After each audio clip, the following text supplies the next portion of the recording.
बिस्मिल्लाहिर्रहमानिर्रहीम। अस्सलाम वालेकुम व्यूवर्स। आज हम हाज़िर हुए हैं section 7 of CPC the code of civil procedure, जिसका टाइटल है प्रोविंशनल सिमल काज कोड्स। ठीक है, इसका मतलब ये है कि सूबाई वो दीवानी कोर्स जो छोटे मुकदमात वगैरह प्रोसीड कर सकती हैं। ठीक है, तो इसकी डेफिनेशन देखेंगे। The following provision shall not extend the to courts constitute under the provincial small causes court act 1887 are to court exercise the jurisdiction of a civil causes court under the said act. This is to say, यानी कि जो ये provision दिया गया है, यानी जो ये कानूनी शिक दी गई है, वो इसमें इंक्लूड नहीं है जो कोर्ट्स बनी है, इस्टेब्लिश हुई हैं। कॉन्स्टिट्यूट का मतलब है इस्टेब्लिश, यानी बनी है या कायम की गई है।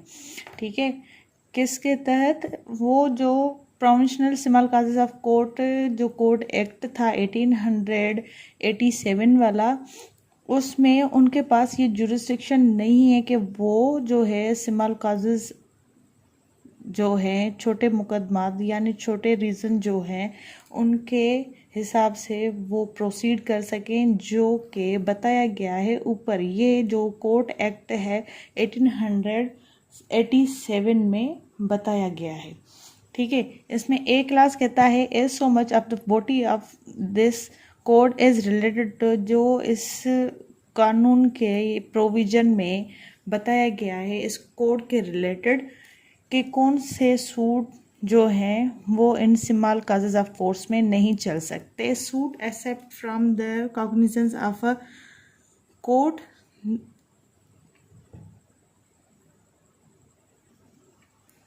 Suit excepted from the cognizance of a court of a small causes, यानी वो सूट्स जो इसमें शामिल नहीं है जिनका जुडिशली एक नोटिस लिया जाए, जैसे कि वो छोटे मुकदमात वगैरह या छोटे वजूहात के ऊपर मबनी हैं। The execution of decree in such suit, यानी वो इसमें शामिल नहीं है। कौन से वाले? एग्जीक्यूशन ऑफ डिक्री किसी भी जो है सूट के अंदर, या फिर the execution of decree against immovable property, और जो कोई ऐसी डिक्री इन्फोर्समेंट करवाई जाए किसके खिलाफ? इमूवेबल प्रॉपर्टी के हिसाब से जो आई है उसके अगेंस्ट में। ठीक है, वो भी वो सिमल काजेस कोर्ट्स नहीं चला सकती। The following section that is set to section 9, 91, 92, 94, 95 as far as they authorized related, यानी जो ये सारे सेक्शन हैं इनके ऊपर भी ये जो सिमल काजेस ऑफ कोर्ट्स हैं वो मुकदमात नहीं चला सकती, दीवानी मुकदमात।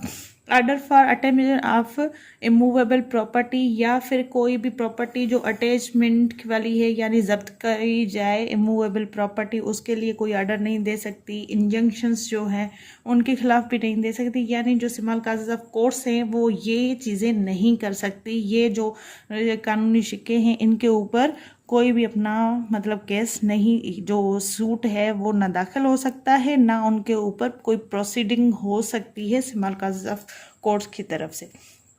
ठीक है, उसमें और एक चीज़ है the appointment of receiver of immovable property. अब रिसीवर कौन होता है ये रेवेन्यू एक्ट में बताया गया है, और वो रिसीवर जो है इमूवेबल कोई प्रॉपर्टी है उसका जो है मतलब ऐसे समझे केयर टेकर होता है, जो उस प्रॉपर्टी का हिसाब वगैरह रखता है, या फिर कोई ऐसी फसल वगैरह है जो पेरिशेबल हो उसको जो है सेल करता है, उसकी निगरानी वगैरह करना, यानी उसके खाते वगैरह संभालना उस प्रॉपर्टी के। कौन सी प्रॉपर्टी? इमूवेबल वाली।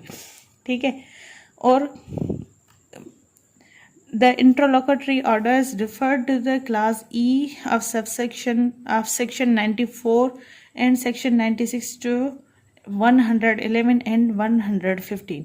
ठीक है, और ये कुछ एक्स्ट्रा इंटरलोकेटरी ऑर्डर्स हैं जो कि क्लास ई में बताए गए सेक्शन 94 के और सेक्शन 96 टू 112 एंड 115 में ये सारे जो भी चीज़ें इसमें बताई गई हैं सेक्शंस वगैरह, उनके ऊपर ये सिमाल काजेज ऑफ कोर्स केस वगैरह नहीं, सूट वगैरह नहीं चला सकती। सॉरी, मैं केस कह रही हूँ, लेकिन सिविल में केस नहीं कहा जाता, सूट कहा जाता है। तो उनके खिलाफ वो मुकदमात नहीं चला सकती, दीवानी मुकदमात। ठीक है, सिमाल काजेज ऑफ कोर्स का मकसद ही ये है कि वो छोटे छोटे मुकदमात जैसे छोटी अमाउंट हो रेंट की किसी के तरफ, यानी 5 से 10,000 या फिर 1-2 मंथ की। ठीक है, तो वो कोई मतलब एक टेनेंट है, वो उसको नहीं दे रहा रेंट वगैरह, ये छोटा मुकदमा हो गया, इतना बड़ा नहीं है। या फिर कोई माली मामलात, जैसे उनकी सामान वगैरह की तरसील नहीं हुई हो और वो उनकी वैल्यू इतनी ज़्यादा ना हो। ठीक है, मीन्स कम ही वैल्यू वाले हो। या फिर कोई ऐसा मुकदमा जिस सूट की जो वैल्यू है वो 3,000 से कम हो या 3,000 तक हो। मतलब ये है कि छोटे छोटे मुकदमा जो मामूली बात पे हो जाए, उनके ऊपर ये सेक्शन लगता है। बाकी जो इसमें ये बताए गए हैं बड़े मुकदमा, जैसे 91, 92, 94, 95 एंड ये ऑर्डर्स वगैरह हैं, इंजंक्शंस हैं, इनके मुकदमा ये सिमल काजेज ऑफ कोर्ट्स में नहीं चल सकते। ठीक है, यानी सूबाई गवर्नमेंट ने इनके ये अख्तियारात नहीं दिए। ये था सेक्शन 7 एंड सेक्शन जो 8 है वो ओमिटेड है। आज इतना ही, मुझे याद रखें। अल्लाह आपका हम नासिर। अल्लाह हाफिज़।